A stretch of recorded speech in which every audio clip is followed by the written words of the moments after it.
right, welcome back to another episode, Knicks Morning Koffee. My name is Mr. King. Y'all know my partner Joe Cool. What's up? What's up? All right, before we get started, please remember to like, comment, subscribe. Yes, sir. I don't even know where to start as far as We in disarray. yeah. I mean, I don't even know it so much as disarray because okay, we had the Knicks and the Nets, right? Back to back. Other than the 20-point lead that the Bulls had, this was two identical games. You know, we played the same way in each game. Give or take, we got blown out in the first quarter.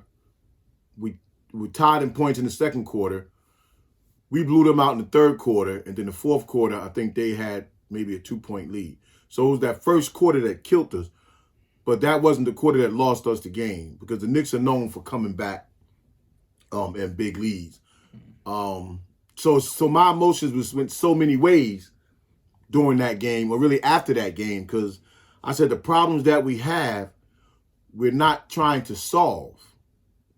And we could put it on, and then we have to talk about the moment, because we all thinking about the big picture. We know in the big picture, Tibbs is going to get them settled down, but we still live for every game. So in the moment, the little mistakes that we make, they self-inflicted. You know, I don't get mad at Randall for missing a free throw. You know, you want to make it, but that happens.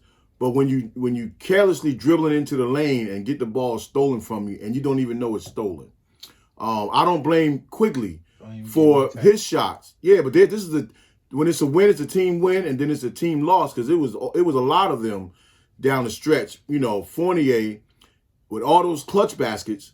A lot of the wide open looks, you were fading left. And I watched it on 3 of them that missed.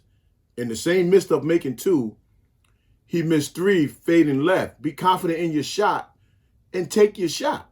So, I mean, that's self-inflicted. IQ, when you're making your move to the basket, make a precise move to the basket. Commit to whatever it is you're going to do. If you know what your counter is. And I think the same way they did us with, we'll get to Mitch in a minute. But the scouting report also on IQ is as great as he was last night and as good as he's been. His flaws also hurt us. Because if you're going to commit to the drive, then commit to the drive and then use your counter. And I think the scouting report with IQ is once he makes that hard dribble to whichever side, once you impede his way, he stops. He don't got no move. His other move is to pull back. We either pull back and shoot or pull back, go the other way, and cross over. He don't really got nothing. But I'm saying, once you make that move, you're doing it too many times. You're predictable. Yeah, if he's not going to do that floater, he don't got no move. Yeah, well, it results in too much dribbling because even before he can even get to the floater, you're dribbling around too much just because they keep impeding your way. And as a guard that handles the ball, you got to be able to counter that. I mean, I know last night it was getting heated during the game because I was getting mad. Now today, I don't even care. Today I'm gonna say it.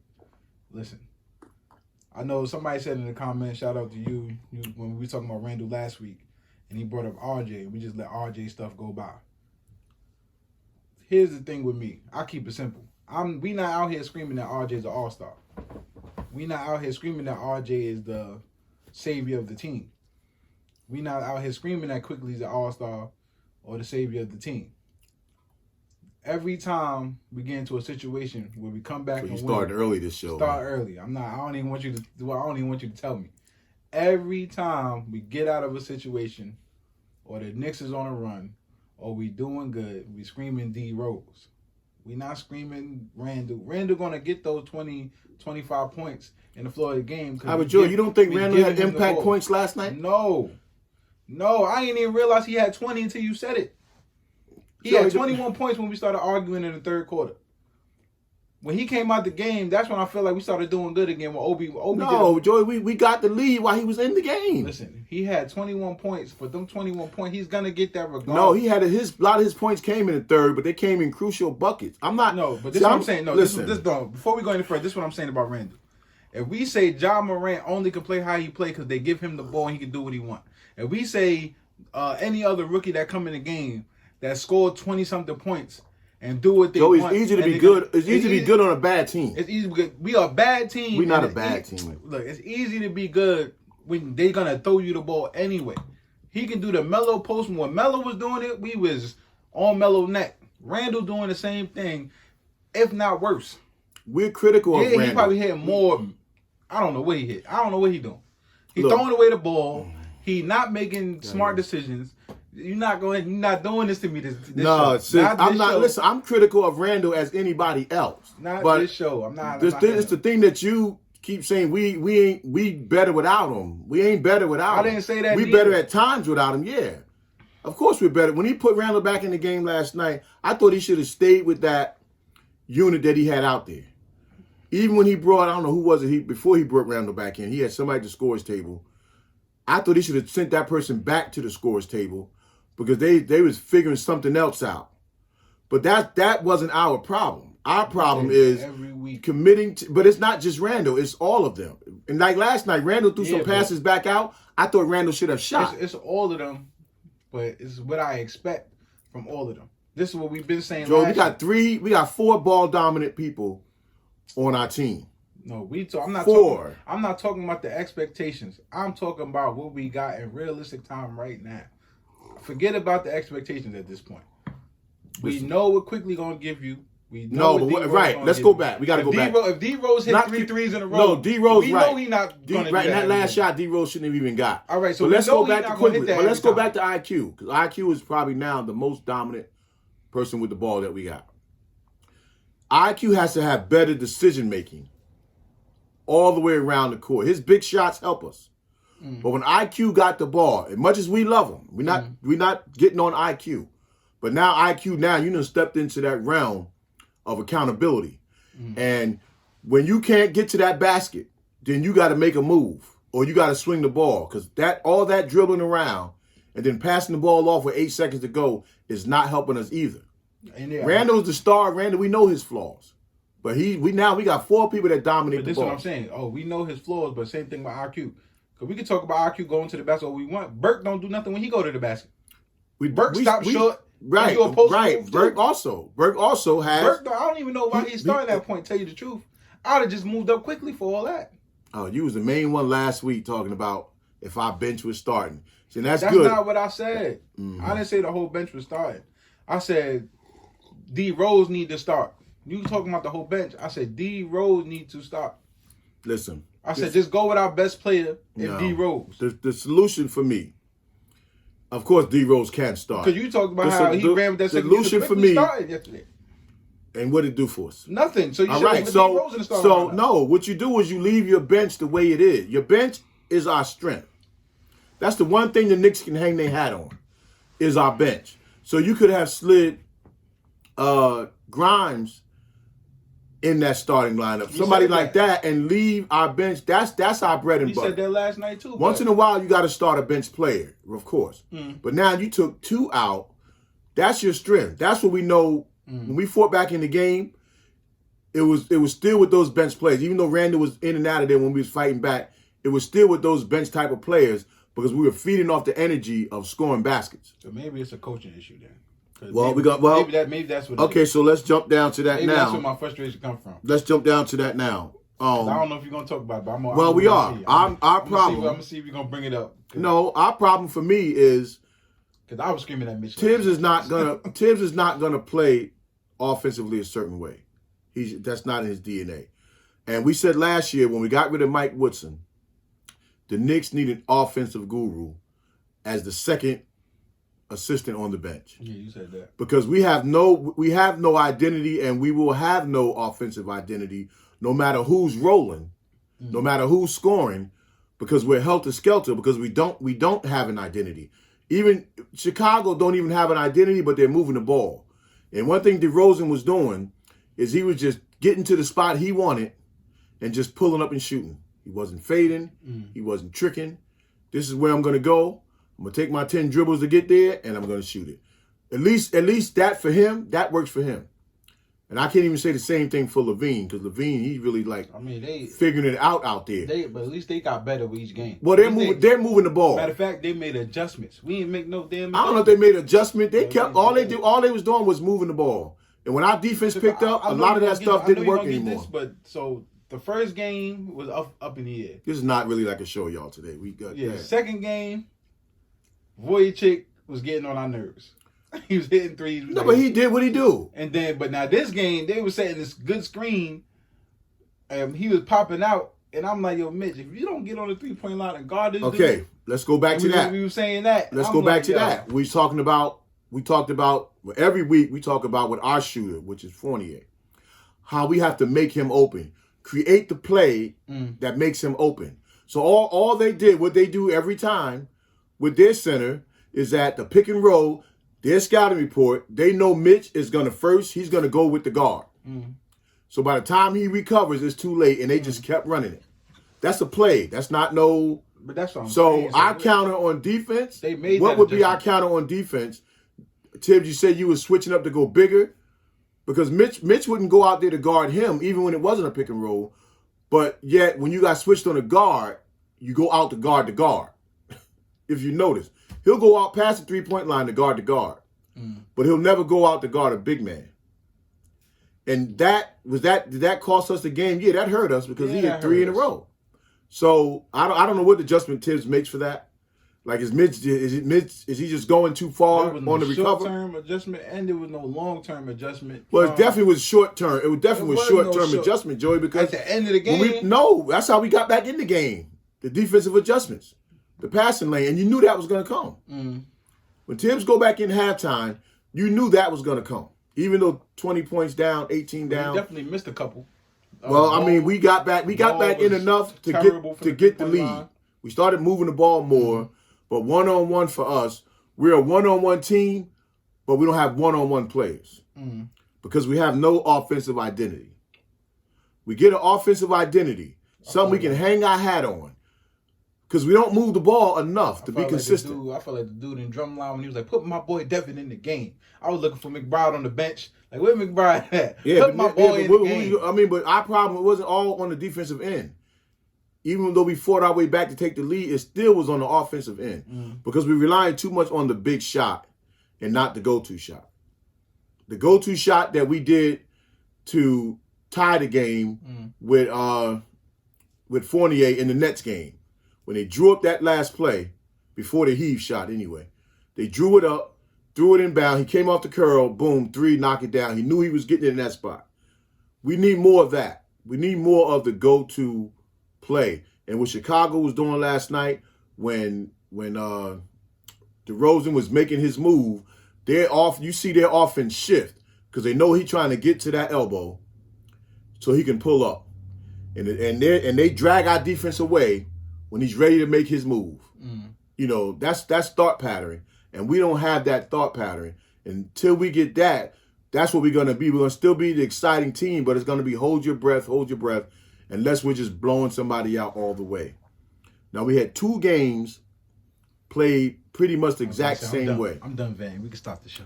Well, I mean, it's not even venting. It's these 2 games right here sum up our whole season. Because if it's going to come down to closing, we can blow people out all we want. We can be up 10 with a minute to go all we want. But a lot of games, when you get down to the stretch, it's going to come down to the last 3 minutes. And those last 3 minutes is when you got to start playing chess. Because all the other stuff in beforehand, it don't even matter.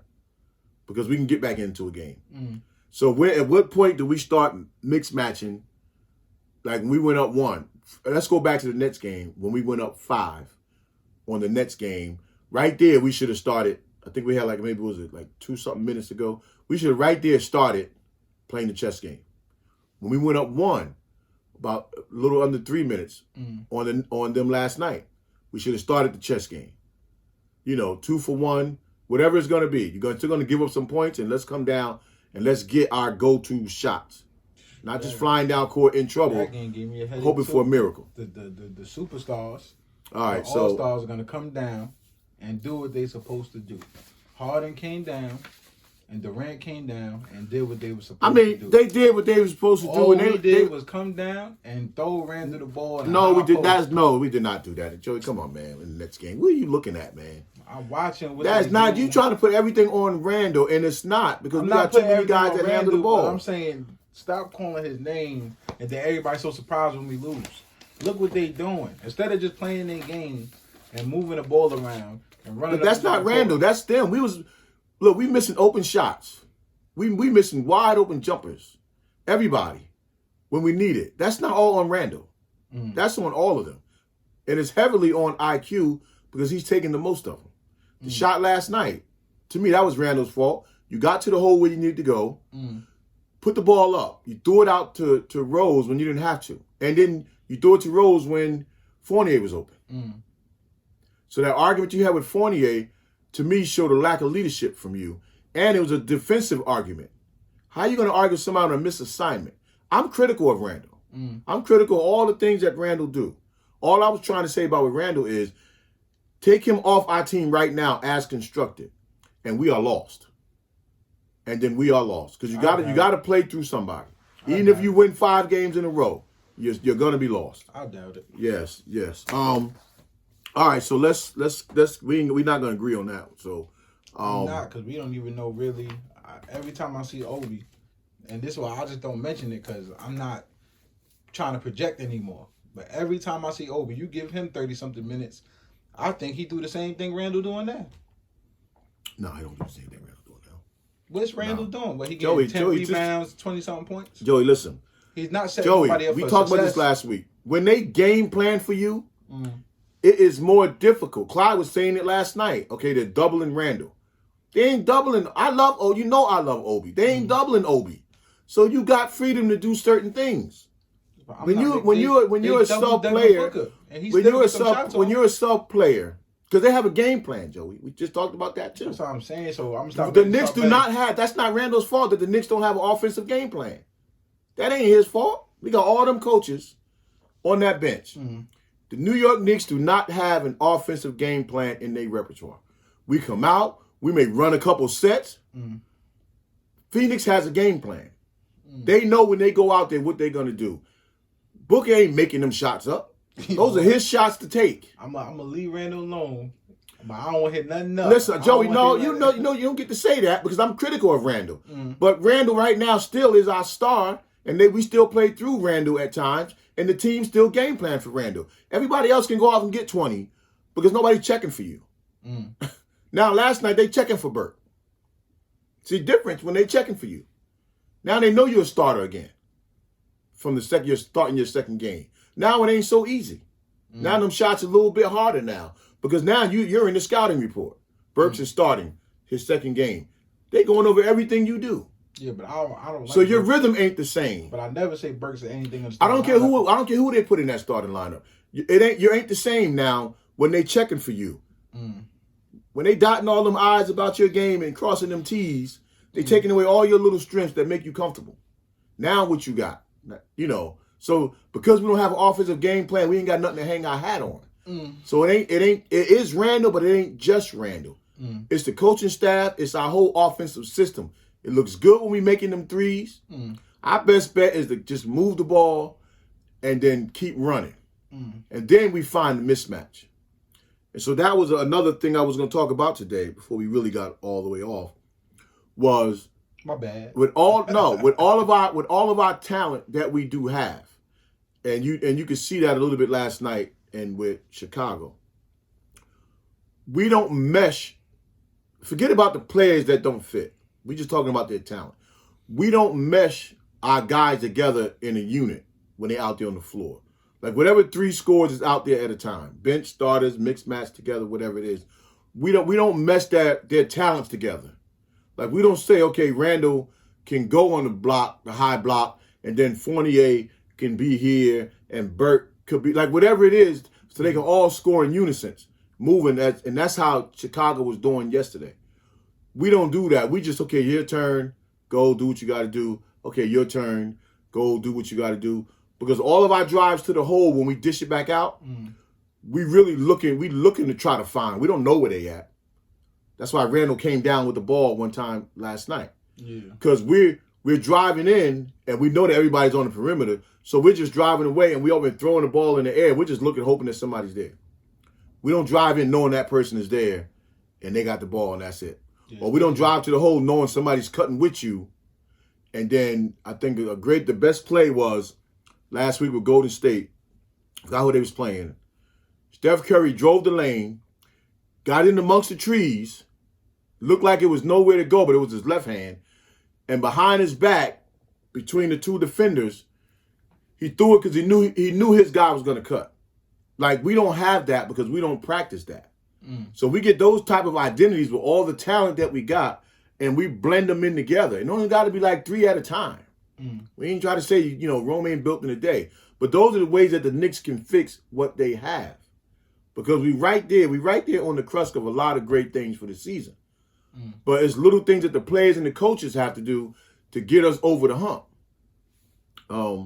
Okay, that's a coaching issue because, like I said, I say it every time. Like, one would quickly drive. There's some reason why he picks up his dribble. Like, he commits to whatever he's about to do. So maybe if he just not pick up his dribble. No, he don't pick up his dribble. I'm talking about when he drives and turns and looks. It's like he picks up his dribble instead of trying to dribble and look around. But that's not the problem with his problem is when he commits to the drive, as soon as they impede his way, he keep dribbling. He just backs up and he'll do it the other way, and then he backs up. Get a move that's not supposed to stop you from getting you into the lane. And look at DeRozan last night. Now, two different players. But every time we impede his way, he hop over, he still keep his dribble, and he's still going to the lane. Exactly. But quickly just went the easy route to the lane. Like, be creative, driving to the hole. And then, too, like I said, remember last year, they had to tell him to shoot. He wanted to be more facilitator. But I felt like that was okay. Shoot. Because remember, his percentage was high when he first got there. His percentage of shooting, of taking right shots, was high until they kept saying, no, just shoot it. You see he shoots further away. He shoots. Well, yeah, because you don't want to have to deal with that. That's why you do that. Because they tell him to shoot. But I feel like maybe have him go back to doing whatever he was doing. No, what he's doing now is good. Yeah, but when you drive into the hole, well, that's him. When you drive into the hole, everybody, and it's not there, then pass it out. Or pull back and have another counter, but you're just dribbling around waiting for an opening. The door is not going to open that way because you're not doing nothing special to try to get by them. I mean, you wouldn't get by me or you just trying to go, 2 hard dribbles to the right or 2 hard dribbles to the left. Slide your feet, you're in front of him, he backs up. We just got to hit this real quick before we forget. Okay, so we know that Kemba Walker was benched. Yeah, he was benched, and man. out of the rotation. And then now the reasons Tibbs has the one rumor is the John Wall. Maybe not John Wall, but the John Wall rumor came up. And then John Wall's Kentucky, Leon Rose, World Wide West guys. So what do you think about the Knicks? First, you think they planning on that type of a move, or are they just trying new things? I honestly don't know. I would hope they're going for John Wall, but then I know Kemba ain't that's all they want. Well, the money wouldn't match because remember Kemba took a lot of his salary in a buyout, so more would have to go into that, and I was pretty sure the Knicks would have had expected Houston to eat some of that contract if they could, because Wall got a crazy contract. But I part of me feel like even if it's not John Wall, part of me feel like it's true. Because we're coming up on the middle of December or early December when you could trade the people that you got in free agents. Leon Rose did say right before the season he had something big coming. He was working on something big. So could that be the something big or something like that? And then remember, I think we did controversy again because you know me. I mean, I think I'm so in my head. I apologize. I'm so high on Obi. Me too. Yeah, I'm like me too. At this point, it's like I want him to just get in the game. Like I like McBride. I just want to see what McBride can do. Really, I see it in the G League. Well, everybody be good in the G League. Yeah. Remember, everybody that do good in the G League, we bring them up for a game, but they never play. It was like a center that we had. That block shot. Well, I mean, but it doesn't go like that. You just don't walk up and play. They're not even in the league, so maybe they wasn't that good. McBride is doing his thing, but he's honing his craft. Well, Obi, so the first thing I said when you said Wall, I said they're going to want more than just Kemba. Now I said, the first thing I said was, what power forward do they got over there that they would trade to take Randall? No, they wouldn't trade it. So, they would want it. Yeah, that they would want for Randall. Because my whole thought was, either way, we could just bring Obi up. Because the first thing I thought about is how we play now. So I don't know. We don't move. We're not setting really good screens. Wall not just going to pass it to Randall in the post like that. That's not happening. And then y'all not about to tell me that Randall still, Wall not going to play a backseat to Randall. So in my mind, it's like Randall's going after that. Randall out there frustrated. They're arguing with him. So we don't know who arguing with who. RJ probably on his way out because the way Grimes looking, they ain't got time for RJ. Grimes need to play too. So to me, on the chopping block was Kemba, RJ, Randall. Because y'all look like y'all the three problems. Fournier doing what he's supposed to do. As much as quickly we bashing on him, he doing what he's supposed to do. As much Not as really, I'm talking but to me, but Burks, he was doing what he was supposed to do. He just not the starter. To me, everybody playing their role, but the players that we all said last year, these are the players that got to come back better and do more. Well, we've been saying that. But we've been saying that. Listen, it wasn't so much quickly. Quickly, I say he got to be stronger. That's what I said. My keys to the season was that Burke off the bench give you 20, right? Mm-hmm. 20 points in the starting lineup, and if we went to Fournier to get him going, he would be a consistent 20-plus scorer. And mind you, if we and then it all worked if Randall came, and I said that beginning of the season. It all works if Randall came back the way he left. He didn't come back the way he left. Our big message. That was our key to the season. Who would have called that? You know what I mean? Now, they look like Mitch is getting better, but now Noel is over. Well, they hurt. Well, they now, all if Taj hurt. Was still in the game yesterday, he didn't get thrown out. I honestly believe we probably would have won. I don't know if that wasn't our problem. Yeah, though. but Taj would have hit those mid-range shots, those little 2-foot jumpers. Listen. Got the rebound, went straight up, not falling, getting pushed around. In that sense, I can't say because they don't even give Taj enough shots. No, they don't. Because that part wasn't our problem. Taj's gonna get his shot when the shot. I don't even know how to say it. But our opportunities coming down court, even when the game was back and forth, we up one, they up one, we up one, they up one. The shots, the selections that we was taking, DeRozan was hitting some big shots. Yeah. And contested for a minute. But he's going to create that space. Now, do you make them shots every day? No. You don't make them shots every day. So kudos to DeRozan for that hot hand. It wasn't like they wasn't trying to guard him. It looked easier because we wasn't pressing him.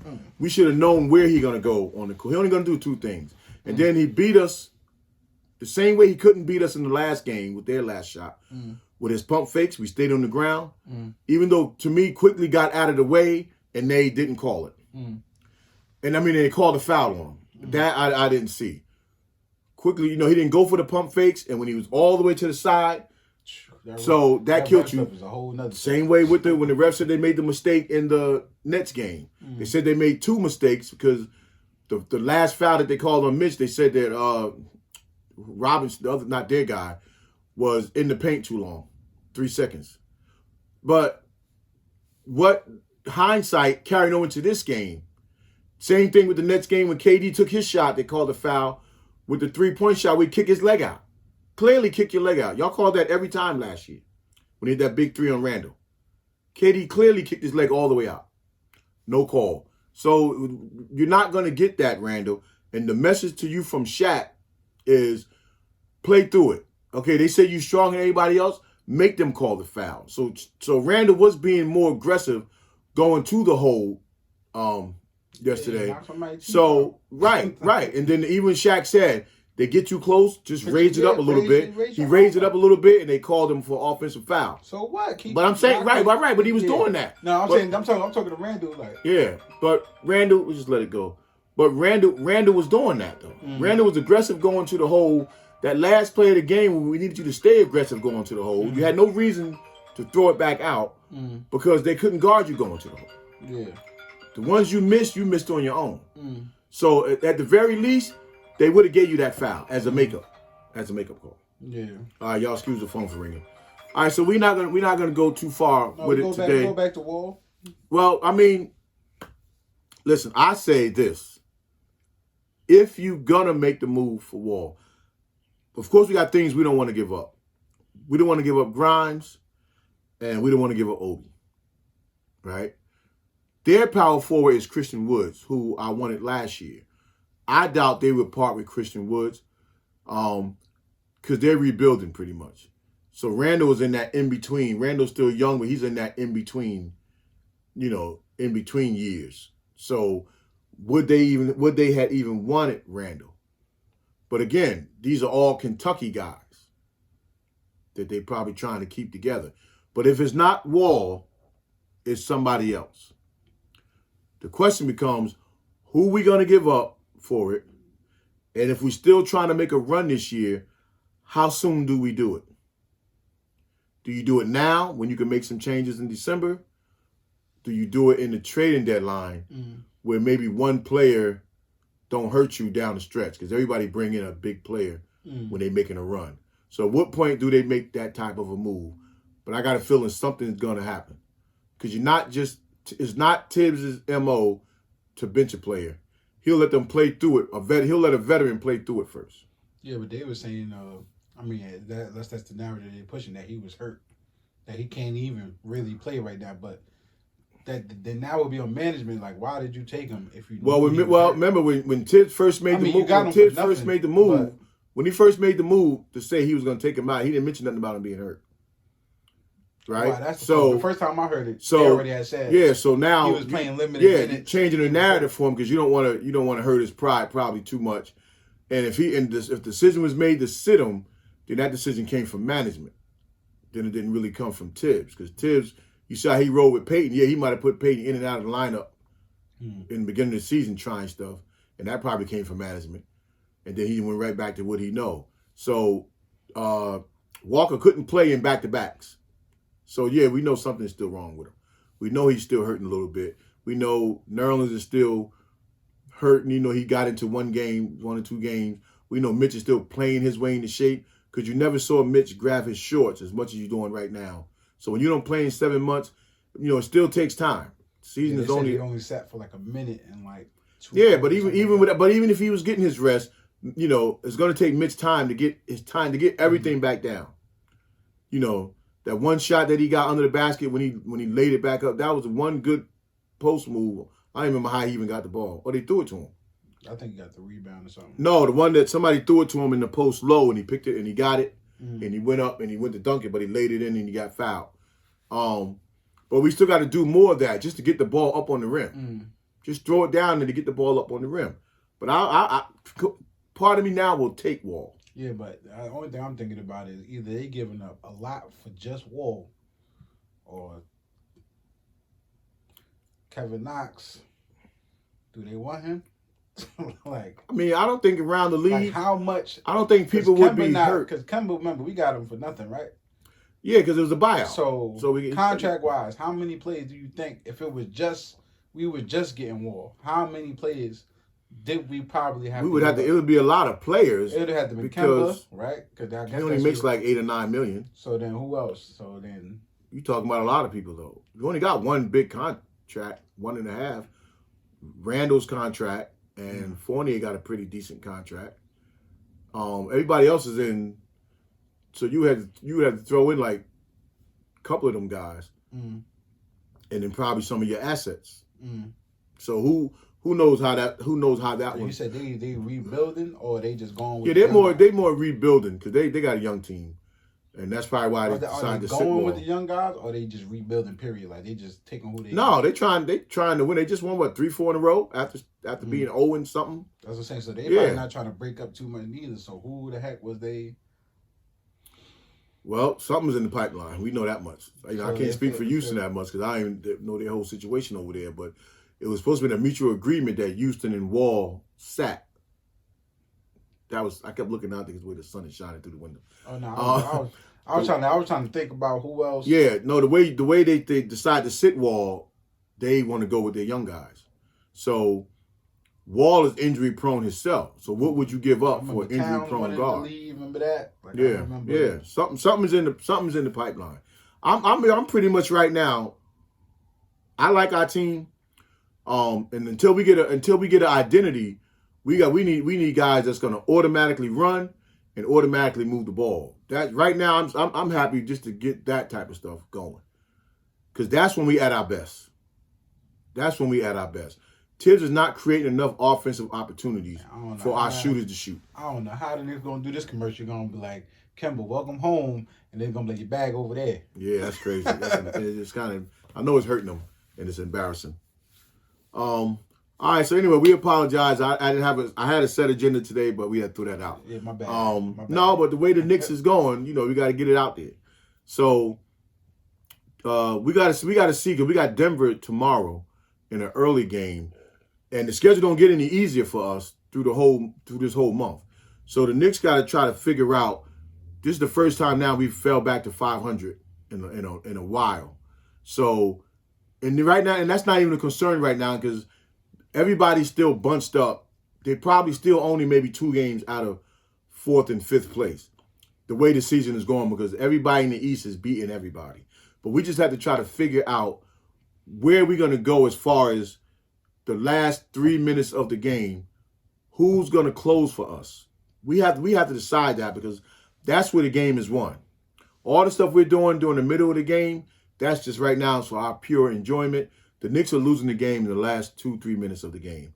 And we have to figure that out, because if it's not just a hot hand, we have to manifest that. Burke has been our super fourth quarter and couldn't buy a basket last night. He hit a big shot at the end, but that was just one. We need somebody who's going to be able to come down and give us that every single time. Sort of like what DeRozan did yesterday. All right? So anyway, we still ride or die with our Knicks no matter what. We're not going to always agree. We never really did anyway. I think I'm right. So, and we see y'all next time. Peace. Peace.